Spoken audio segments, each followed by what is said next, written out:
Et pour revenir à Irma, cet ouragan n'en a pas fini de faire des dégâts. La nuit dernière, il s'est abattu sur Cuba. Les premières images de l'île viennent de nous parvenir. Difficile pour le moment d'estimer l'ampleur des destructions. Et dans quelques heures, c'est la Floride qui devrait être touchée. Vu les prévisions dramatiques, ce sont près de 6 millions d'Américains qui ont été appelés à évacuer. Éric Destiné. Des rafales de vent de près de 215 km/h. La force d'Irma s'est abattue sur Cuba. D'heure en heure, l'ouragan a été rétrogradé, mais les dégâts sont là. Voici les premières images. La Havane a d'ailleurs été placée ce samedi en alerte cyclonique la plus élevée. Irma, dont les effets se sont aussi fait sentir dans le sud de la Floride. La tempête est ici. L'impact de l'ouragan Irma commence à se faire sentir dans notre État. Le sud-ouest de la Floride est déjà soumis au vent d'une tempête tropicale et près de 25 000 personnes sont déjà privées d'électricité. Le cœur de l'ouragan devrait atteindre la Floride cette nuit.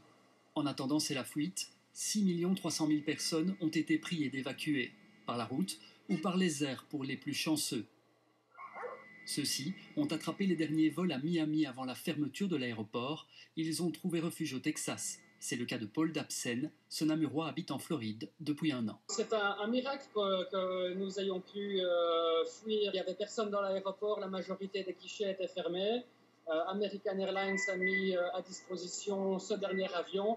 Nous sommes sautés sur les 2 derniers billets. On a été transportés en Golf Car à travers tout l'aéroport pour joindre l'avion qui nous attendait. Et aujourd'hui, on est très très content d'être ici à Dallas en sécurité.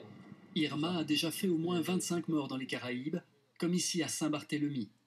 Et ce n'est pas fini. Un autre ouragan, José, est attendu ici dans les prochaines heures. Les habitants craignent que les débris deviennent des projectiles. Le prochain, c'est sûr qu'on n'est pas encore prêt. Avec tous ces débris-là, et il y a beaucoup d'eau, ça risque là.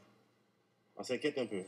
Saint-Barthélemy et Saint-Martin ont été placés en alerte maximale à l'approche de ce nouvel ouragan.